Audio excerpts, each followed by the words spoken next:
Meditação da Palavra de Deus,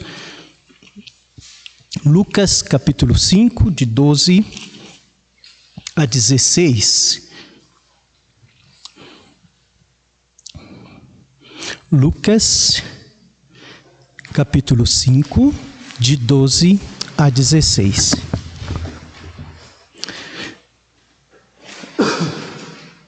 Lucas 5, de 12 a 16. Diz assim, meus irmãos: E aconteceu que, quando estava numa daquelas cidades, eis que um homem cheio de lepra, vendo a Jesus, prostrou-se sobre o rosto e rogou-lhe, dizendo: Senhor, se quiseres, bem podes limpar-me. E ele, estendendo a mão, tocou-lhe, dizendo: Quero ser limpo. E logo a lepra desapareceu dele, e ordenou-lhe que a ninguém o dissesse. Mas vai, dize, mostra-te ao sacerdote e oferece pela tua purificação o que Moisés determinou para que lhe sirva de testemunho.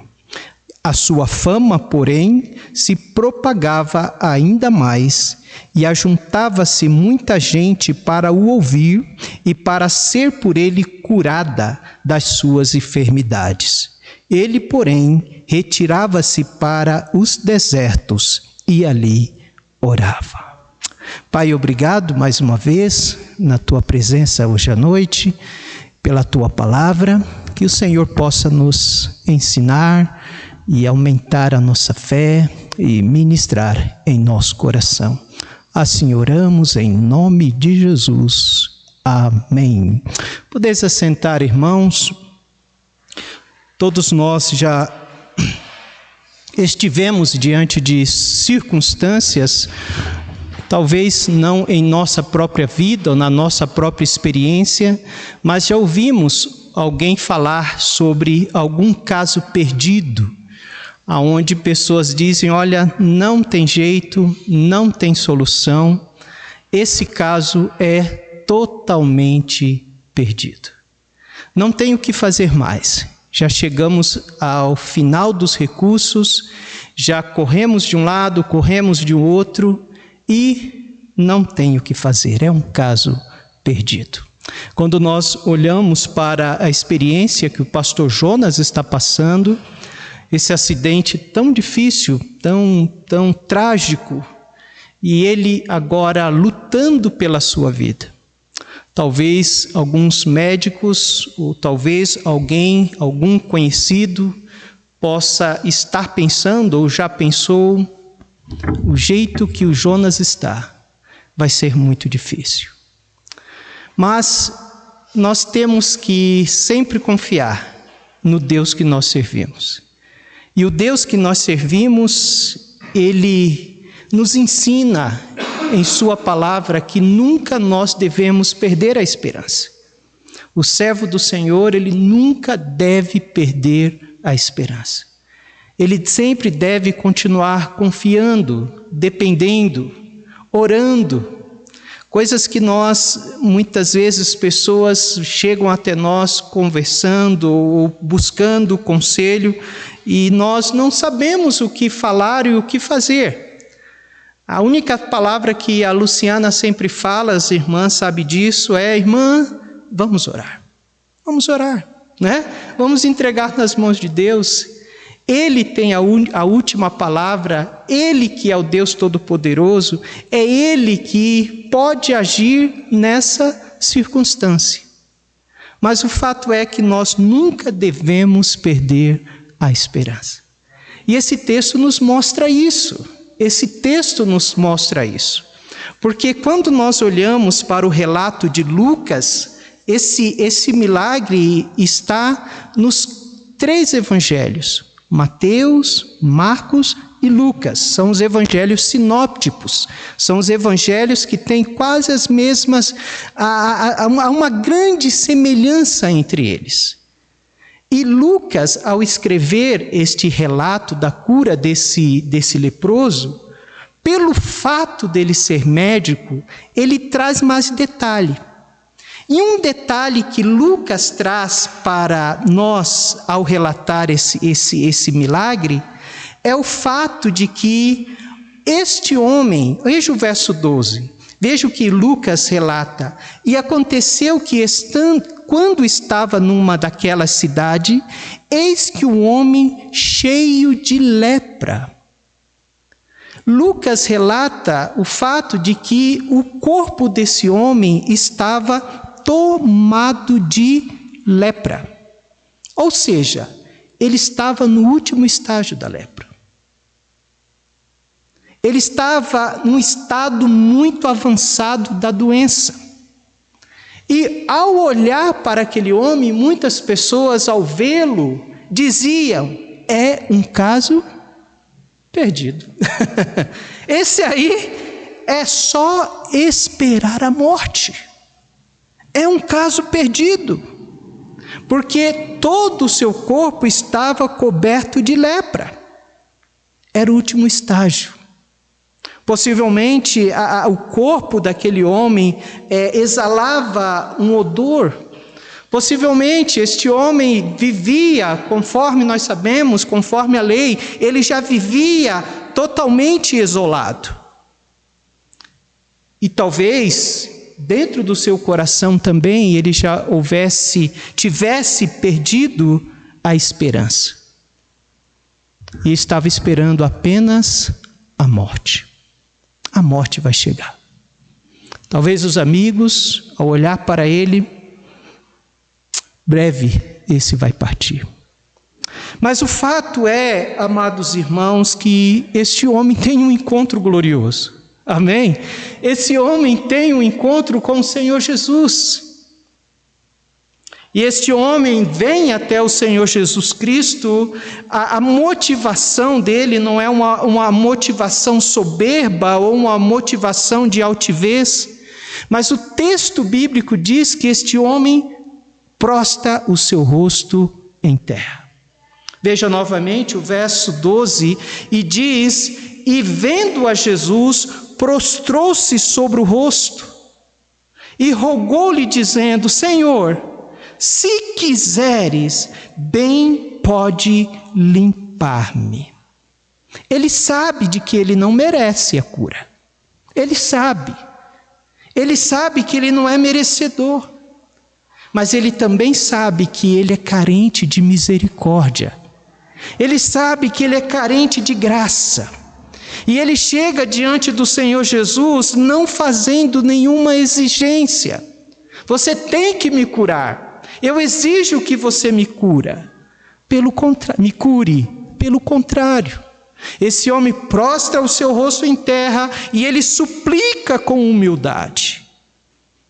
E nós aprendemos aqui que ele se sujeita à soberana vontade de Deus. Se tu quiseres, tu és soberano, tu és Deus, tu és o filho de Davi. Eu já ouvi, talvez ele já tinha ouvido, e de fato eu creio que ele já tinha ouvido, relatos daquilo que Cristo já havia feito. Ele sabia que aquele que estava diante dele não era qualquer homem, não era qualquer pessoa, e ele está disposto a se sujeitar à vontade soberana do Senhor. Mas ao passo que ele se submete, ele confessa sua confiança. Veja novamente o versículo. Ele confessa a sua confiança no Senhor. Se quiseres, bem pode limpar-me. Eu sei que o Senhor pode.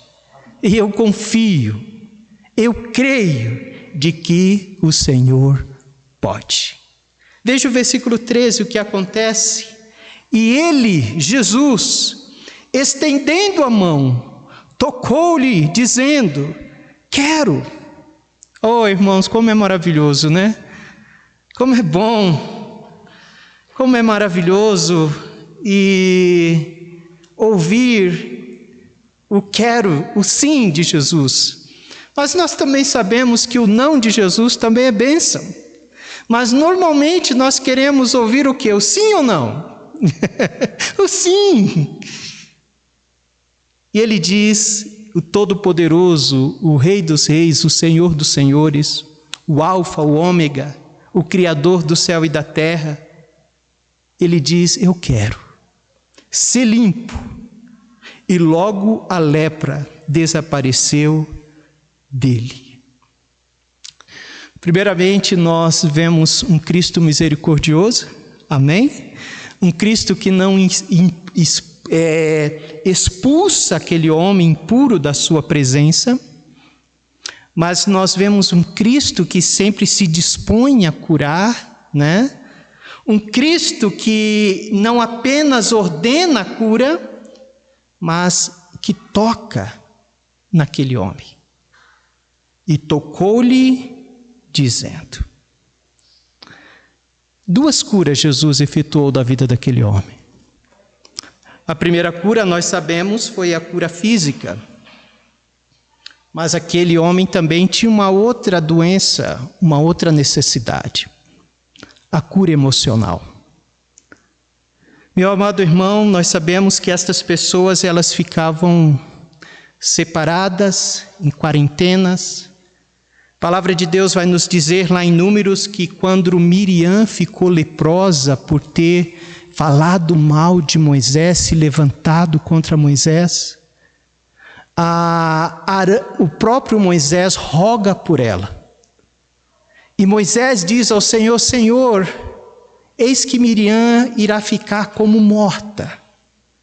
Ou seja, eles consideravam a lepra, a pessoa com lepra, já como uma pessoa morta. E agora, esse homem, ele é curado. Não só fisicamente, mas emocionalmente. Imagine o que passava na cabeça desse homem. Todo lugar que ele passava, ele exalava esse mau cheiro e se passava em algum lugar. Aquele homem fazia tempo que ele não era tocado por alguém. Fazia tempo que aquele homem não sentia o aperto de mão de uma pessoa. Fazia tempo que aquele homem não sentia o abraço de uma pessoa. Todos corriam dele. Todos tinham medo de ser pegar a lepra, de ser totalmente envolvido com a lepra daquele homem. Mas Jesus tocou nele. Louvado seja o Senhor. Ao tocar nele, Jesus está curando não somente o seu corpo físico, mas também as suas emoções. Eu te amo. Como um toque faz toda a diferença na nossa vida, irmãos. Um toque pode sarar a alma. Um toque pode restaurar a dignidade, o valor, o amor. O toque pode nos mudar o nosso dia. Sim ou não? Não é verdade? Imagine o toque do Mestre naquele homem. Jesus então cura a sua saúde física e Jesus também cura a sua saúde emocional. E ultimamente, para nós refletirmos hoje, nós vemos o testemunho desse homem. Verso 14, vamos lá. Lucas 5, verso 14. E ordenou-lhe que a ninguém dissesse, mas vai, dize, mostra-te ao sacerdote e oferece pela tua purificação o que Moisés determinou para que lhe sirva de testemunho. Algo que chama a nossa atenção aqui também é que a cura do Senhor Jesus Cristo, ela foi eficaz, ela foi instantânea, né? Jesus não disse para ele: volte amanhã, eu vou continuar curando você. Não foi uma cura à prestação. Mas o texto bíblico diz que, na mesma hora, a lepra desapareceu. E agora esse homem, Jesus diz a ele para não testemunhar para ninguém, para não contar para ninguém a cura que ele havia recebido do Senhor. Mas que ele fosse então, primeiramente, até o sacerdote, sacerdote era aquele que era responsável para dar o diagnóstico da doença, era aquele que atestava que de fato aquilo era lepra, mas o sacerdote também era aquele que autorizava o indivíduo que havia sido curado, atestava a cura daquele indivíduo. E uma vez que o sacerdote atestava a cura, aquele indivíduo, ou aqueles que eram curados, ele voltava ao convívio, né? Não só o convívio religioso, mas o convívio social e o convívio familiar. Ele podia voltar para a sua casa, ele podia voltar para os seus, ele podia voltar para o seu convívio social. Agora aquele homem não precisava mais estar correndo das pessoas, mas ele podia, Jesus diz também, para não somente ir ao sacerdote aprovar ou ser comprovada a cura, mas Jesus também diz para ele dar testemunho. Veja o que diz, verso 14 mais uma vez: e ordenou que a ninguém lhe dissesse, mas vai, diz e mostra-te ao sacerdote, oferece pela tua purificação que Moisés determinou, para que lhe sirvas de testemunho. Versículo 15: e a sua fama, porém, se propagava ainda mais, e ajuntou-se muita gente para o ouvir e para ser por ele curada das suas enfermidades. Maravilha, como consequência, mais pessoas então começaram a procurar o Senhor Jesus. Mais pessoas então corriam para o Senhor Jesus para serem curadas ou trazerem os seus enfermos, aqueles que estavam enfermos da família. Verso 16: ele, porém, retirava-se para o deserto e ali orava. É interessante que o Senhor Jesus Cristo, ele não estava atrás de grande mobilização, ele não estava atrás de fama, ele não tinha prazer de ser reconhecido. O prazer do Senhor Jesus estava em estar a sós com o Pai. A alegria de Jesus, as vitórias de Jesus estavam ali, quando ele estava de joelho, falando com o Pai. Jesus dava mais importância à oração do que ao sucesso ministerial. Jesus preferia a intimidade com o Pai do que os holofortes da fama. Ele tinha deleite na presença do Pai do que o frenesi, das multidões. Meus irmãos, nunca devemos perder a esperança. Amém? Você conhece alguém? Você está passando por algumas circunstâncias? Há um Cristo que muda realidades. Há um Cristo que pega um homem que está com seu corpo repleto, completo de lepra, no seu estado terminal, na sua última fase da lepra, e o Senhor Jesus lhe concede a cura. Completa, verdadeira, plena, para a glória do Senhor. Que Deus nos abençoe. Vamos orar mais uma vez. Pai, graças te damos porque cremos num Cristo vivo, um Cristo que cura, que sara, um Cristo que tem todo o poder no céu e na terra. Aquele que nos salvou, que nos purificou. Ajuda-nos a cada dia a confiar de que sempre o Senhor é que tem a última palavra. Mais uma vez quero lembrar do pastor Jonas. Ó Deus, continue trabalhando na vida daquele teu servo, curando, restaurando cada órgão ali do seu corpo, dando sabedoria, direção para os médicos, e que a vontade do Senhor seja cumprida na vida do teu servo. Mas nós cremos e sabemos que o Senhor pode, mas que seja feita a vontade do Senhor. Assim nós oramos em nome de Jesus. Amém. Queridos,